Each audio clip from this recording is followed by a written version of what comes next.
keeping with retooling's agenda, we'd like to perhaps share a different perspective or an insight into certain things that we come across, either in the scriptures or the ancient writings or the ancient teachings.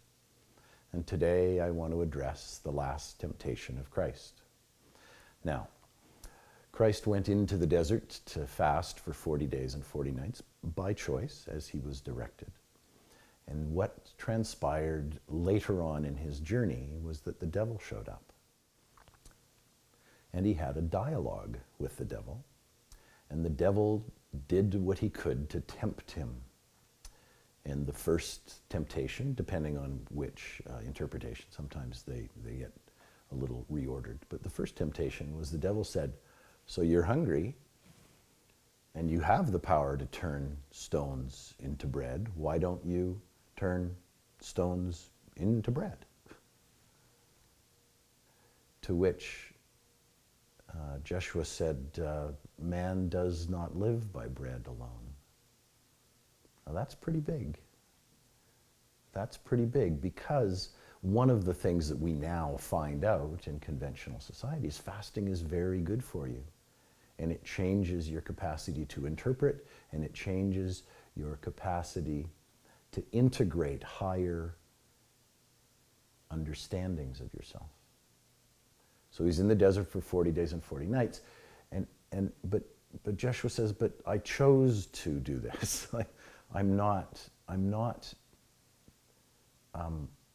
This isn't because I'm hungry and starving, it's because I chose to extricate myself, I chose to go into the desert, I chose to fast and to purify myself. So this is by my choice.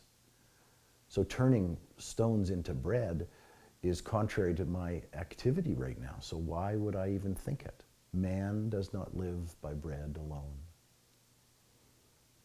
Okay, so the devil says, well, maybe I can catch you up in another way. Why don't you climb up to the top of that temple and jump off? Because you know that if you jump off, the angels will catch you and you'll be safe. What an interesting concept. And what does he say? He says, man shall not tempt the Lord thy God. And how could we glean meaning from that? Well, imagine, if you will, that Bob or Gladys is walking down the street and trips on something and breaks their ankle, and consequently their life, as a result of that accident, is in need of support. And so we gather around and we help them out and we do their grocery shopping and we just are contributory to their well-being. This is true, gracious taking care of mankind. But what if intentionally Bob or Gladys injured themselves in order to manipulate others around them in order to get something out of it? Now all of a sudden the agenda is different. The intention behind the act is different. And in fact, recently I just saw the ghastly news on that a woman cut off her hand in order to claim to defraud an insurance claim. Now she still lost her hand, but again, what is the motive behind these things? Okay? And so thou shalt not tempt the Lord thy God. You do the very best you can. God helps those who help themselves. And we have another saying that we use in the Lamasery and retooling is, trust in God, but tie your horse. Nobody is here necessarily to save you in terms of you need saving. What is here is an enormous body of information and energy and expanse of light that brings you into your capacity to see what is. Okay? So now where did the devil go? What was his next little iteration? Well, he said, come to the top of this hill here and let me show you this expanse of land. And if you bend your knee, if you pledge allegiance to me, I will give you the lordship over all of it. Okay, but did he have command and control, and was he the ruler of all of it in the first place? Is he promising something that he does not have? Absolutely.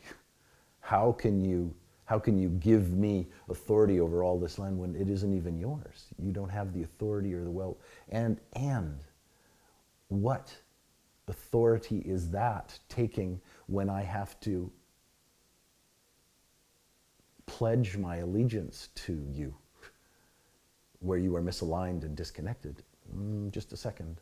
Now, many, many times and places and circumstances in the world today, people are doing that. They're pledging allegiance to leaders and to politicians and to people in authority, where those people not only do not necessarily have the authority, they do not have the alignment of principles and integrity. And so consequently, we're in this very interesting place of bending the knee becomes subservient to another. This needs to be thought of and noodled upon. Okay? And what does Jeshua say? He says, "Get thee behind me. You're offering me something you don't own, and I would not pledge allegiance. There is but one God, and this is the God of all of the scriptures." So think on these temptations of Christ as you wander through expanding your awareness of your journey.